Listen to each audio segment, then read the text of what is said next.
त्यानंतर होईलच प्रेम मालिकेच्या आजच्या भागामध्ये आपण पाहत आहोत खूपच धमाकेदार आणि त्यासोबतच इंटरेस्टिंग असा एपिसोड आपल्याला इथे आज पाहायला मिळणार आहे. प्रेक्षकांनो, खरंच खूप कमाल आणि धमाल असा एपिसोड झालेला आहे.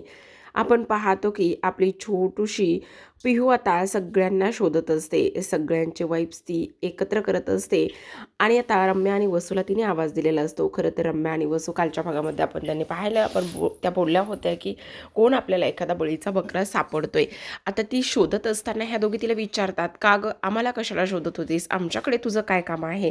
अगं मला ना तुमचे वाईब्स हवेत, मी सगळ्यांचे घेऊन झालेत, सगळ्यांसाठी मी आता प्रोजेक्टरसुद्धा अरेंज केलं आहे, सगळ्यांचं एडिट करून झाले, फक्त तुम्हा दोघींचे हवेत. वाईब्स कशासाठी. अगं त्याचं काय आहे ना, इकडे नंदिनी वहिनी आणि जीवादादा या दोघांची सक्सेस पार्टी आहे ना उद्या, त्याकरिता त्यांच्याकरिता आम्ही सरप्राईज प्लॅन करतोय, त्यामुळे तुमचे वाईब्स हवेत.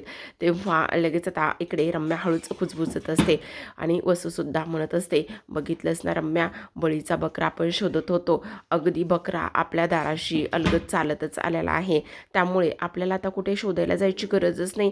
तेव्हा रम्यासुद्धा म्हणत असते, हो गाई तू अगदी बरोबर बोलतेस, खरंच आता हाच बळीचा बकरा होणार आहे, हिच्या खांद्यावर बंदूकच ठेवून आपण चालवायची आहे, कळलं का तुला. तेव्हा वसू म्हणत असते, हो अगदी बरोबर बोलतेस तू रम्या. त्यावर पिहू म्हणत असते, काय बोलताय तुम्ही दोघीजणी, काय कुजबुजताय, मला पण सांगा ना. तेवढ्यातच ह्या दोघी म्हणतात, नाही गं आम्ही काही नाही बोलत आहे, आम्ही उलट याचा विचार करतोय की तुला कोणते आणि कसले वाईब्स द्यायचे. हो हो चालेल ना, आम्ही तुला नक्की सगळं काही जे पाहिजे ते देऊ, असं त्या दोघी बोलतात आणि तिला कटवतात. त्यानंतर इकडे आपली मानिनी फोनवर बोलत असते, उद्या पार्टी असते आणि त्या पार्टीचं इन्व्हिटेशन देण्याचा ती प्रयत्न करत असते. खरं तर इकडे आता नंदिनी काव्याच्या आईवडिलांनी तिने फोन केलेला असतो. शारदाला सांगत असते, असं मी तुमचं काहीच ऐकून घेणार नाही, अशोकरावांना सुद्धा घेऊन यायचे, सोबतच आरुषीला पण आणा आणि आपल्या मुलांची सक्सेस पार्टी आहे ना, त्यामुळे तुम्ही सगळ्यांनी यायचं आहे. तेवढ्यातच आपलं हे जोडपं म्हणजे दोन्ही जोडपे आलेले असतात. पार्थ आणि जीवा पुढे येतात. पार्थ जीवा पुढे आल्यानंतर मानिनीला हळूच भुआ करत असतात. तेव्हा मानिनी घाबरते आणि म्हणत असते, काय रे ठोंब्यांनो, आलात का. आलात. आईला कुठे गेलात, क्रुगला गेला होतात ना, आईशी खोटं बोलून क्रुगला जाताय का, पार्टी करताय का, त्याचबरोबर इकडे कुठे जाताय ह्याचा सुद्धा प्लॅन तुम्ही सांगत नाहीये ना मला, मी बोलणारच नाहीये तुमच्याशी. क्रुगला जाता म्हणताय आणि पुन्हा कुठे जाताय, प्लॅन चेंज होतो का तुमचा असा अचानकच, आणि ते सुद्धा मला सांगत नाही आहेत तुम्ही. त्यावर लगेच आता मानिनी खुर्चीवर जाऊन बसते, अगदीच रागवली, चिडली, रुसली याचं सगळं काही आवडण्याचा प्रयत्न करत असते. पार्थ आणि जीवा तिला समजवण्याचं काम करत असतात. खरं तर इकडे पार्थ म्हणत असतो, अगाई यामध्ये माझी काहीच चूक नाही आहे, यामध्ये ह्या जीवाची चूक आहे, ह्या जीवानेच बघ ना कसं प्लॅन केले, अरे उलट तुम्हा तिघांना काही सुचत नव्हतं, मग मी प्लॅन केलं, यात माझी काय चूक आहे. त्यावर काव्यासुद्धा म्हणत असते, हो काकू तुम्ही हे बघा पार्थ अगदी बरोबर बोलतायत, ह्या सगळ्या गोष्टीमध्ये ना इकडे जन्मेजयची चूक आहे, ह्या सगळ्या गोष्टी जन्मेजयमुळे झालेल्या आहेत, त्यांनी व्यवस्थित प्लॅनच केलं नाही आणि ऐनवेळी आम्हाला फार्म हाऊसवरती घेऊन गेले. त्यावर पार्थसुद्धा म्हणत असतो, हो अगदी बरोबर बोलतंय. त्यावर लगेच आता मानिनी म्हणत असते, हो का, मग तरीसुद्धा तुम्हाला मला ते तिकडे जात आहे हे सुद्धा सांगावंसं नाही वाटलं, मला सोडून एन्जॉय केलं आहे म्हणून पुन्हा तिथून उठते आणि लटक्या रागानेच दुसऱ्या खुर्चीवरती जाऊन बसत असते. तेवढ्यातच आपण पाहतो की आता हे सगळं काही होत असताना लगेच आता जीवा म्हणत असतो, किती ग तो माझ्या म्हातारीला राग आलाय, आता काय करायचं, माझ्या म्हातारीला एवढा कसा राग आलाय, असा म्हणत असतो. तेवढ्यातच आता ती म्हणत असते, काय रे मेल्या, कुणाला म्हातारी म्हणतोस, हा ना मला नेहमीच म्हातारी म्हणत राहतो, याचं तर ना काय करायचं कळतच नाही. तेवढ्यातच आता पुन्हा एकदा मानिनीच्या बाजूला काव्या आणि नंदिनी बसलेले असतात. काव्या म्हणत असते, काकू तुम्हाला खोटं नाही सांगते, अगदी खरं सांगते, खरं हे सगळं ना जन्मेजयमुळे आणि ह्यांच्यामुळे झालेलं आहे आणि ह्यांनीच तुम्हा दोघांना सांगितलेलं नाही आहे, मी तुम्हाला तेच सांगते ना, हे सगळं त्या दोघांमुळेच झालेलं आहे, असे इकडे ती बोलत असते. पण आता त्यावर लगेचच त्या काव्या आणि त्यासोबतच इकडे जी मानिनी आहे ती मानिनी मात्र काव्या आणि नंदिनी ते मानिनीला समजवण्याचा प्रयत्न करतात. त्यावर पार्थ म्हणत असतो, ओय तुम्ही दोघीसुद्धा आमच्या आईला आमच्या विरुद्ध भडकवताय का, काय काय चाललंय काय तुम्हा दोघींचं, असं सुद्धा आता इकडे तो बोलत असतो. त्यावर लगेच आता मानिनी म्हणत असते, किती ग त्या माझ्या लब्बाड सुना, खरंच किती ग त्या माझ्या लब्बाड सुना, असं सुद्धा इकडे आता ती बोलत असते. आता हे सगळं काही होत असताना आपण पाहतो की इकडे आता दुसऱ्या बाजूला मात्र मान्नीचा राग जो रुसवा जो आहे ना तो अगदी एका झटक्यात गेलेला असतो. कारण इकडे आता जो काही जीवा आहे तो म्हणत असतो, आई तुला एक गोष्ट सांगू का, ह्या दोघींचं काहीच ऐकू नकोस हा. पण काव्या म्हणत असते, पण तुम्हाला आई काकू एक गोष्ट सांगू का, आम्ही तिकडे काय धमाल केली, काय एन्जॉय केलं, हे सगळं सगळं मी तुम्हाला सांगू का, असं सुद्धा आता इथे ती बोलत असते. त्यावर मानिनी म्हणत असते, हां हां बोल ना, कोणती आणि कसली गोष्ट सांगायची आहे, कोणती गोष्ट सांगणार आहेस. त्यावर तिकडे जाऊन आम्ही खरं सांगू का, सुरुवातीला तर एवढं सगळं काही क्रिकेट खेळलो की काही विचारू नको. त्यानंतर आम्ही मस्त ट्रूथ अँड डेअरचा गेमसुद्धा खेळलो आणि आई नेहमीप्रमाणे आम्ही जेवण बनवलं, नेहमीप्रमाणे चिट्ट्या टाकल्या. काय लबाडा, चिट्ट्या टाकून कोणाला गंडवलंस नाही ना, तेच तर कोणाला गंडवता नाही आलं. ह्या मांजरीनं बोक्याला, पण मांजर फसली तुला सांगू, मांजर फसली. काय सांगतोयस. हो, इकडे मांजरीने आणि त्याचबरोबर जीवाने ह्या दोघांनी जेवण बनवलं. आणि आई तुला अजून एक गोष्ट सांगू का, आम्ही पार्थ आणि इकडे काव्याने पंजासुद्धा लढवला. तेव्हा काव्या म्हणत असते, हो हो हो, आणि दुसरं सांगू का तुम्हाला एक गोष्ट, इकडे जन्मेजय आणि नंदिनी ताई, जन्मेजयनी कविता केली. आता जन्मेजयनी एकट्यानेच कविता नाही केली, जन्मेजय सोबत इथे नंदिनी ताईने सुद्धा मॅच करतच कविता केली. त्यावर लगेच मानिनी म्हणते, अरे पण तू पंजामध्ये कसं काय हरलास. त्यावर पार्थ म्हणत असतो, अगं आई मी पंजामध्ये जरी हरला असलो ना तरी सुद्धा मी बायकोच्या नात्यामध्ये बायकोला मी जिंकलेला आहे. असं म्हटल्यानंतर काव्या आता पार्थकडे पाहतच असते. तर इकडे सगळेजण हसायला लागलेले असतात. हसत असताना मानिनी म्हणत असते, काय काय चाललंय काय तुमचं, बस एवढंच झालं, तुम्ही आणखी मला इकडे सगळं काही झालेलं सांगणार नाही. त्यावर लगेच आता जीवा म्हणत असतो, बघितलं ह्या म्हातारीला ना आजच सगळं काही ऐकून घ्यायचंय. आता म्हातारी म्हटल्याबरोबर मानिनी उठते आणि लगेचच जीवाच्या पाठीमागे लागते आणि त्याला मारण्याचा ती पूर्णतः प्रयत्न करत असते. तेव्हा लगेच आता तो तिथून धावत पळतच निघून जातो. लब्बाडेत पोरबाई माझी, असं मानिनी म्हणते आणि दोघी सुनांना बाजूला घेऊन बसलेली असते. तिला खूप आनंद होत असतो. फायनली जे नातं त्यांना नको नको होतं, आज मात्र ते नातं त्यांना हवं असं वाटत असतं. ते किचनमध्ये मात्र जी रम्या आहे ती खूप चिडचिड करत असते. रम्याच्या हातामध्ये एक लाटणं असतं आणि ते लाटणं घेऊनच आपटत असते. तेव्हा वसू म्हणते, अगं रम्या काय चाललंय, तू अशी का करतेस, काय आहे हे सगळं, एवढी चिडचिड का करतेस. अगाई चिडचिड करू नको तर काय करू सांग ना, बघितलंस ना तू, त्यांच्या नात्यामध्ये एवढं सगळं काही आहे. आत्ता ते फार्म हाऊसवरून आलेले आहेत आणि फार्म हाऊसवरून आल्यानंतर सुद्धा ते एवढ्या सगळ्या काही गोष्टी कशा काय बोलू शकतात तेच मला कळत नाही. म्हणजे बघ ना, एवढ्या हसून खेळून कसे काय बोलतात ते सुद्धा मला कळत नाही, असं सुद्धा रम्या म्हणत असते. अगं असू देत ना, हे बघ माणूस मरणाच्या अगोदर थोडे दिवस हसून खेळून जगतच असतो, हसून खेळून राहतच असतो. एवढा कशाला काय विचार करतेस. अगाई ते सगळं काही झालं पण बघितलंस ना तू, किती हसतायत ते, किती खिदळतायत ते, असं वाटतंय की जसं काही काही घडलंच नाही आहे, जसं काही काही झालंच नाही आहे, असे करतायत ती लोक. अगं रम्या असू दे ना, हे बघ किती दिवसाचा आनंद आहे तो, आणि तसंही त्यांचं नातं जगासमोर येणारच आहे ना. आणि काही काही लोकांचं असं असं बघ, त्यांना कितीही काही जरी गोष्टी झाल्या ना तर काडीचा मात्र फरक पडत नाही. तशातलीच ही सुद्धा लोक असतील. तू नको ना एवढी चिडचिड करूस, तू नको ना एवढ्या सगळ्या काही गोष्टी करूस, काय एवढा रागराग करतेस, काय एवढा तिरस्कार करतेस. हे बघ आत्ता राहिलेले दिवस एन्जॉय कर, आणि मला माहिती ना की तुझ्या गळ्यामध्ये पारच्या नावाचं मंगळसूत्र हे पडणारच आहे, आणि तसंही 16 डिसेंबरला आपल्याला बॉम्ब फोडायचाच आहे ना. त्यावर ती म्हणत असते, आई ते सगळं काही खरं आहे गं, पण तो 16 डिसेंबर कधी येतोय, काय होतंय याचीच मी वाट बघते. आणि तुला आणखी एक गोष्ट सांगू का, सगळ्यात महत्त्वाची म्हणजे की हे बघ रम्या, अजिबात काळजी करायची नाही आहे. आता आपण फार्म हाऊसवरती जे जे काही बघितलं ना ते सगळं काही सांगायचं आहे. पण मला एक गोष्ट कळत नाही आई, एवढं सगळं झालेलं आहे, त्या काव्याचं जीवावर प्रेम होतं, एवढं सगळं असून सुद्धा ती मुलगी अशी कशी राहू शकते, मला तेच काही कळत नाही आहे. मला खूप राग येतोय, मला खूप चिडचिड होते. आणि बघ ना आत्ता बाहेर एवढं सगळं झाल्यानंतर सुद्धा फार्म हाऊसवरती काय काय केले, काय काय नाही, ह्या सगळ्या गोष्टी ते आनंदाने सांगतायत.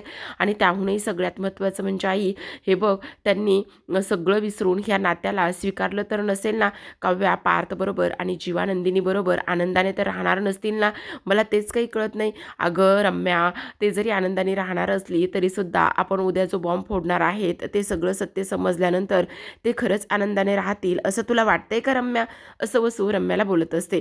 तर आता आपण दुसऱ्या बाजूला पाहतो की इकडे काव्या खोलीमध्ये आलेली असते आणि काव्याच्या बाजूला पार्थ येऊन बसलेला असतो. आणि तेव्हा आता पार्थ तिला विचारत असतो की काय झाले, कसला विचार करताय तुम्ही, कसल्या टेन्शनमध्ये आहात, ह्या सगळ्या गोष्टी तो तिला विचारण्याचा प्रयत्न करतो. आणि तेव्हाच काव्या त्याला म्हणत असते, देशमुख, मला एक गोष्ट कळत नाहीये. मानिनी काकू किती आनंदात आणि सुखात आहेत. त्यांना किती आनंद होतोय. आता बघा ना, घटस्फोटाचं सत्य आपण त्यांना सांगायला हवं होतं आणि त्यांना खोटं बोललेलं, लपवून ठेवलेलं ही गोष्ट अजिबात आवडत नाही. त्यावर पार्थ म्हणत असतो, "तुम्हाला याचा बहुतेक बराच अंदाज आणि अनुभव आलाय." त्यावर काव्या म्हणते, "हो देशमुख, तुम्ही अगदी बरोबर बोलताय. कारण आईंना हे खोटं बोललेलं, लपवून ठेवलेलं चालतच नाही ना." त्यावर पार्थ म्हणत असतो, त्या दिवशी खरं तर सांगावंसं वाटत होतं, ज्या दिवशी आपण घटस्फोटाचे पेपर साईन करून आलो त्याच दिवशी. पण इकडे मात्र जो काही आनंददादा आहे त्याच्या घटस्फोटाचं कारण समजलं. त्यावर आईची रिॲक्शन, बाबाची रिॲक्शन हे सगळं काही पाहिल्यानंतर सांगण्याची अजिबात इच्छाच झाली नाही काव्या. पण तुम्हाला काय वाटतं, सांगायला हवंय ना? त्यावर काव्या म्हणत असते, "हो देशमुख, मला तर असं वाटतंय की आपण ताबडतोब सांगून टाकायलाच पाहिजे." असं आता इकडे तो बोलतो. त्याचबरोबर दुसऱ्या बाजूला आपण पाहतो की आशा रम्या आणि वसूच्या खोलीमध्ये आलेली असते. साफसफाई करत असते आणि साफसफाई करत असताना तिथे असणारं जे काही सामान आहे ते सगळं सामान ती बाहेर काढत असते. त्यातच जी फार्म हाऊसवरून आलेला सुटकेस असतो तो ती काढते आणि बाहेर ठेवते. आता बाहेर ठेवल्यानंतर एक स्टूल असतो छोटासा, तो स्टूलसुद्धा ती बाहेर ठेवते आणि त्या स्टूलचा धक्का तिथे असलेल्या फ्लॉवर पॉटला लागतो. फ्लॉवर पॉटचा धक्का त्या सुटकेसला लागतो आणि त्यानंतर ती सुटकेस मात्र घरंगळत हॉलपर्यंत येऊन आपटते. तर इथे दुसऱ्या बाजूला मग मानिनी ही फोनवरती बोलत असते. आता मानिनीला आवाज येतो की कसला तरी आवाज आलाय, काहीतरी पडलंय. म्हणून ती म्हणत असते, "कोण आहे तिकडे?" त्यावर फोनवर बोलणारी व्यक्ती म्हणत असते, "का काय झालं?" "नाही, नाही, तुम्हाला नाही. इकडे कसला तरी आवाज आला. चला, तुम्ही पार्टीला यायचं आहे." असं म्हणून मानिनी फोन ठेवते. पाहते तर का एक सुटकेस तिथे येऊन पडलेला असतो आणि तेव्हा सुटकेस तिथे येऊन पडल्याबरोबर हा सुटकेस कुणाचा आहे, हे सगळं काय आहे, असा मानिनी विचार करत असते. आता मानिनी सुटकेसला हात लावणार तेवढ्यातच वसू धावत आलेली असते किचनमधून. आता वसू आणि रम्या सोबतच धावत येतात. मानिनी तो रुमाल काढून बघणार तेवढ्यातच वसू येते आणि म्हणत असते, "अगं, अगं, अगं, हा सुटकेस माझा आहे. इथे कसा पडला? मला काहीच कळत नाहीये. ये बाई, हा सुटकेस तर माझ्या खोलीमध्ये होता ना. मग हा सुटकेस इथे कसा पडला?" असं ती बोलत असते. तेव्हाच मानिनी म्हणत असते, "अहो वसूताई, काय करताय तुम्ही? एवढं सगळं घाबरायला आणि एवढ्या सगळ्या गोष्टी करायला तुम्हाला काय झालंय? काय झालंय? तुम्ही बऱ्या तर आहात ना? ठीक तर आहात ना?" त्यावर ती म्हणत असते, "अगं मानिनी, काहीही काय? मी घाबरली कुठे? आणि साधा सुटकेस आहे. आता माझा सुटकेस माझ्या खोलीमधून खाली पडल्यानंतर मी थोडीशी रिॲक्ट झाले, बस एवढंच. बाकी काहीच नाहीये." असं ती बोलते. त्यावर लगेच आता आपण पाहतो इकडे दुसऱ्या बाजूला मात्र आशा धावतच आलेली असते आणि ती म्हणत असते, "काय गं हे आशा? काय माझा सुटकेस इथे कसा आला?" "अहो त्याचं काय आहे ना, मी खोलीची साफसफाई करत होते आणि म्हणूनच मी सगळ्या वस्तू आणि सगळं ते बाहेर काढलं होतं." "काय गरज होती खोलीची साफसफाई सगळ्या वस्तू बाहेर काढायची?" "अहो असं काय करताय? मी जर नाही नीट साफसफाई केली, नाही वस्तू बाहेर काढल्या तर परत तुम्हीच ओरडता ना, आणि म्हणूनच नाही काढलं. मग विचारायचं काम असतं की नसतं?" त्यावर लगेच आता इकडे ती म्हणत असते, "तुम्हाला विचारायला आले असते तर कालच रम्याताईनं सांगितलं होतं की छोट्या-छोट्या गोष्टीसाठी फोन करायचा नाही. म्हणून मी तुम्हाला नाही विचारलं." असं ती बोलते. "अच्छा असं आहे तर, पण प्लीज अगं तुझी हिंमत कशी झाली?" त्यावर आशा म्हणत असते, "प्लीज, प्लीज यावेळी मारू नका ना." त्यावर मानिनी म्हणते, "यावेळी मारू नका म्हणजे मला समजलं नाही. यावेळी मारू नका असं का म्हणतेस तू? यावेळी मारू नका. याआधी कधी तुला त्यांनी मारलं आहे का?" "नाही तसं नाही. नाही, नाही तसं नाही कसं? सांग पटकन. याच्या अगोदर तुला त्यांनी कधी मारलं आहे का? बोल, असं लपून ठेवू नकोस. जे काही आहे ते मला स्पष्टपणे सांग." असं ती बोलत असते. त्यावर वसू मात्र तिला डोळे दाखवत असते आणि गप्प करण्याचा प्रयत्न करत असते. तेव्हाच आपण पाहतो की आता डोळे दाखवल्यानंतर आणि गप्प केल्यानंतर बिचारी आशा मात्र गप्प बसते आणि त्या दोघीजणी त्यांची सुटकेस घेऊन तिथून निघून जात असतात. कारण आता जर मानिनी पुन्हा खोलात गेली तर खूप मोठा प्रॉब्लेम होऊ शकतो असं त्यांना वाटतं आणि त्यामुळे त्या लागलीच तिथून निघून जातात. आता त्या लागलीच तिथून निघून गेल्यानंतर इकडे आपण पाहतो की दुसऱ्या बाजूला मात्र जी मानिनी आहे तिच्या मनामध्ये थोडा संशय आलेला असतो. तर दुसरीकडे मात्र जी आपली नंदिनी आहे, नंदिनी फार्म हाऊसवरून परत आल्यानंतर इकडे तिची सामान, तिची बॅग हे सगळं काही ती इथे ठेवून देण्याचं काम करत असते. सगळं काही ज्या ठिकाणी आहे त्याच ठिकाणी तिला ठेवायचं असतं. दुसऱ्या बाजूला आपण पाहतो ती तिचा तोल जाणार असतो, खाली पडणार तेवढ्यातच आता जीवा आलेला असतो आणि जीवा मात्र तिला पडण्यापासून सावरतो. आता जीवा तिला पडण्यापासून सावरल्यानंतर झाल्यानंतर आपण पाहतो की इकडे लगेचच नंदिनी म्हणत असते, थँक्यू जीवा, थँक्यू. खरंच आता इकडे मला खूप बरं वाटलं, तुम्ही मला सावरलं. पडण्यापासून नेहमीच तुला वाचवता. त्यावर तो म्हणत असतो, तू नेहमीच पडावंस असं मला नेहमीच वाटतं. काय चकाचक बाई असं म्हटल्यानंतर आता ती म्हणत असते, म्हणजे मला नाही कळलं तुम्ही असं का म्हणताय. अगं मी काय म्हणतोय त्या गोष्टी तुझ्या लक्षात येत आहेत का. मी असं म्हणतोय की तू नेहमीच पडावं, पण कशात पडावं तर प्रेमात पडावं ग माझ्या नंदिनी, असं तो म्हणतो. आणि तेव्हा नंदिनी मात्र त्याच्याकडे पाहतच असते. तर आता दुसऱ्या बाजूला आपण वळूयात. दुसऱ्या बाजूला रम्या आणि वसू ह्या खोलीमध्ये येतात. आता रम्या वसू खोलीमध्ये आल्यानंतर रम्याची पुन्हा एकदा चिडचिड होत असते. ती म्हणत असते, मला तर आता ना त्या आशाचा खूपच राग येतोय. असं वाटतंय की त्या आशाचं असं थोबाड एक दिवस फोडावा, असं तिला मारावं ना एक दिवस, की काही विचारू नको. त्यावर वसू म्हणत असते, अगं जरा शांत बस, किती चिडचिड करतेस तू. बाई तुला कळत नाही का, ह्या ह्या आशामुळे एक दिवस आपण नक्कीच कुठेतरी जाऊन अडकणार आहोत. ही एवढी कशी अशी वेंधळ्यासारखं करते, मला तर खूपच भीती वाटते. हो गं रम्या, तू अगदी बरोबर बोलतेस. अगं बघ ना, आत्ता जर त्या सुटकेसमधलं सगळं सामान मामीने पाहिलं असतं तर मग काय झालं असतं. मामीने तो रुमाल जे नावाचा रुमाल जो आहे तो पाहिला असता तर मग काय झालं असतं. त्यावर वसू सुद्धा म्हणत असते, ग तू अगदी बरोबर बोलतेस, मला तर एका पॉईंटला खूपच भीती वाटते. आणि मानिनी कशी आहे माहिती ना, एखादी गोष्ट तिच्या नजरेस पडली तर ती खोदून खोदून बाहेर काढण्याचा प्रयत्न करतेच. मला तर आता ह्या आशामुळे आपणच गोत्यात येऊ असं वाटायला लागले. त्यावर रम्या म्हणत असते, हो आई, आपण इकडे त्या दोघांचा 16 डिसेंबरला बँड वाजवायला जाऊ, पण इकडे मात्र आपण गाफील राहू आणि ही आशा आपल्यासाठी नवीनच काहीतरी उद्योग करून ठेवेल आणि त्यामध्ये आपण अडकू, मग काय होणार आहे. नाही, त्या आशाला ना तर मी आता तिचं टंगडच मोडणार आहे. असं म्हणत असताना आता रम्या चालायला पुढे पाऊल टाकते. तेवढ्यातच ती पाय घसरूनच खाली पडते. तेवढ्यातच वसू हसायला लागते आणि म्हणत असते, अगं काय हे, काय काय चाललंय काय. बघितलंस तू, आत्तासुद्धा मी तिच्यामुळेच खाली पडलेले आहे. बघितलं, फरशी पुसून गेली ना ती, कसं सगळं खोलीमध्ये पाणी पाणी झालंय, तिच्यामुळेच पडली मी आता. तुला आठवत नाही का, एकदा तुझं सुद्धा असंच पाय घसरून पडली होतीस आणि ते सुद्धा आशामुळे झालं होतं. हो गं रम्या, हो अगदी बरोबर बोलतेस तू, पण जरा शांत हो ना. किती चिडचिड आणि किती काय काय करतेस ग रम्या तू. नाही आई, मला नाही शांत बसवत आहे. मला त्या आशाचा खूप राग येतोय. आता ह्या सुटकेसमधलं सगळं सामान बाहेर आलं असतं तर काय करायचं होतं आई. त्यावर वसू म्हणत असते, हो रम्या, तू अगदी बरोबर बोलतेस, पण तू काळजी करू नकोस. आता आपण असं सुद्धा करू शकत नाही, तिला कामावरून काढून सुद्धा टाकू शकत नाही. कारण कामावरून काढून टाकायला गेलं तर जाता जाता ती इकडे विक्रम आणि त्याचबरोबर मानिनीला आपलं सगळं काही भांडं फोडून ती तिथून निघून सुद्धा जाऊ शकते. मग काय करायचं, आपल्याला तर ह्या घरामध्ये राहण्याचे सुद्धा वांदे होतील. असंच ती इथे बोलते. तर आपण दुसऱ्या बाजूला पाहूयात की दुसऱ्या बाजूला मस्त आपलं लवबड जे आहे ते मस्त गप्पा मारत बसलेलं असतं. आता त्यांच्या गप्पा काय असतात प्रेक्षकांनो, तर बघा ना, इकडे खरं तर आता जी काही काव्य आहे ना, काव्याला ना इकडे काउन्सलरकडे जायचं नसतं आणि काउन्सलरकडे जायचं नसतं. त्यामुळे ती पार्थला काही प्रश्न विचारत असते, पार्थसोबत बोलत असते. गोष्ट सांगा देशमुख, पुढच्या महिन्यापासून जर मी काउन्सिलिंगसाठी नाही गेले तर माझ्या गणिताच्या टीचरला काय वाटेल हे मला कळत नाही. त्यावर पार्थ म्हणत असतो, पण तुम्हाला काउन्सिलिंगसाठी का जायचं नाही आहे. त्यावर काव्या मनातच म्हणत असते, देशमुख, मला नाही जायचं आहे काउन्सिलिंगसाठी, कारण मला हे लग्न हवं आहे देशमुख. लगेचच त्या पार्थ म्हणत असतो, बोला की फिसकरलेल्या मांजर. त्यावर काव्या म्हणते, बोलले, मनातल्या मनात बोलले, तुम्हाला ऐकायला नाही आलं का देशमुख. मला तुमचा हात घट्ट धरायचा आहे, कायम तुमच्यासोबत राहायचं आहे, तुमच्या नावाचं मंगळसूत्र घालायचं आहे, तुमच्यासोबत म्हातारं व्हायचं आहे.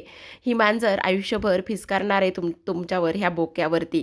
तेव्हा लगेच आता इकडे मला हे लग्न हवं आहे असं म्हटल्यानंतर पार्थ म्हणत असतो, तुम्ही आत्ता मनामध्ये बरंच काही बोललात ना, बघितलं तुम्हाला ऐकायला आलं ना. नाही ना, तेच तर ऐकायला नाही आलं असं मुद्दाम आता इकडे तो बोलत असतो. तेव्हा काव्या उठून उभी राहते, रागातच म्हणत असते, देशमुख, तुम्हाला नको तेव्हा नाही तेव्हा सगळं काही माझ्या मनातलं ऐकायला येतं. आता मी एवढं सगळं मनामध्ये बोलले, एवढ्या सगळ्या गोष्टी केल्या, तर तुम्हाला ते ऐकायला नाही आलं. मुद्दाम करताय हे देशमुख, तुम्ही मुद्दाम करताय, मला त्रास द्यायला हे सगळं काही करताय, असं आता इथे काव्या म्हणत असते. तेव्हा लगेच आता पार्थ म्हणत असतो, नाही काव्या, मी असं का करेल, नाही ऐकायला आलं मला. त्यावर काव्या म्हणत असते, कसं नाही आलं तुम्हाला ऐकायला, कारण एवढं मी मनापासून बोलले. काय बोललात तुम्ही, काय बोललात, नाही ऐकायला आलं, मी मुद्दामून का करेल. हो, मी बोलली ना आता की मला हे लग्न मनापासून हवं आहे, मला घटस्फोट नको आहे, मला लग्न हवं आहे हे, असं म्हटल्यानंतर आता इकडे पार्थ मात्र तिच्याकडे पाहतच असतो. पार्थला खूप आनंद झालेला असतो. तर आता प्रेक्षकांनो पुढील भागामध्ये ऐकूयात. पुढील भागामध्ये काव्याच्या हातामध्ये दोघांच्या लग्नाचा एक फोटो असतो आणि दोघांच्या लग्नाचा फोटो पाहून ती म्हणत असते, देशमुख मला असं वाटतंय की आता हा जो काही लग्नाचा फोटो आहे तो आपण बदलायला हवा. या जागी हसरे छान असे फोटो आपण लावायला हवेत. त्यावर पार्थ म्हणत असतो, मला आवडलंय हा हे फिसकरलेली मांजर. म्हणजे फिसकरलेली मांजर फायनली आता ह्या नर्वस फोटोपासून हसऱ्या फोटोपर्यंतचा प्रवास मांजरीचा मला नक्कीच आवडला आहे असं म्हणून आणि त्याचबरोबर तो आता काव्याकडे पाहतो आणि काव्याचे लाल गुलाबी झालेल्या गालावर तो हळुवारपणे इथे बोट फिरवत असतो आणि तेव्हा काव्या मात्र लाजून चूर झालेली असते. आता ही मांजर कायम ह्या बोक्याचीच असणार आहे असं सुद्धा तो इकडे बोलत असतो. काव्याला सुद्धा हे खूप जास्त आवडलेलं असतं. तर दुसऱ्या बाजूला आपण पाहतो नंदिनी पुढाकार घेतच असते. नंदिनी म्हणत असते, ही साडी घेऊन हातामध्ये असते आणि तेव्हा लगेच आता जीवा म्हणत असतो, ही साडी म्हणजे ही साडी अजून तुला आठवते? हो, ही तुम्ही मला साडी तुमच्या पहिल्या पगारातून दिली होती ना. त्यावर लगेच आता तो म्हणत असतो, म्हणजे तुला हे अजून आठवतंय? त्यावर ती म्हणत असते, हो, अशी कशी विसरणार आहे मी, मला ही साडी खूप आवडली आहे. आणि तेव्हा मनामध्येच बोलत असते, ह्या साडीबरोबर मला तुम्ही सुद्धा खूप आवडलात, कारण 16 डिसेंबर नंतर तुमच्यावर माझं असलेलं प्रेम मी तुम्हाला सांगणार आहे. माझ्या मनामध्ये जे काही आहे ते सगळं मी तुम्हाला सांगणार आहे. मला हे लग्न हवंय, त्याचबरोबर तुम्ही सुद्धा हवाय तर जीवा, असं सुद्धा नंदिनी मनामध्येच बोलत असते. तर प्रेक्षकांनो फायनली आता 14 तारीख 15 आणि 16 2 दिवस आपल्याला वेट करावं लागणार आहे. पण करूयात काय, कशा पद्धतीने बॉम्ब फुटणार आहे ह्या सगळ्या गोष्टी आपण एन्जॉय करूयात, पाहूयात. कोणती नाते तुटतील का आणखी घट्ट होतील का रम्या वसूचं काही होईल, हे सगळं आपल्याला 2 दिवसानंतर पाहायला मिळणार आहे. त्यामुळे तुम्ही चॅनलला नक्की सबस्क्राईब करा आणि रिव्ह्यू एन्जॉय करा. भेटूयात उद्याच्या भागात. तोपर्यंत धन्यवाद.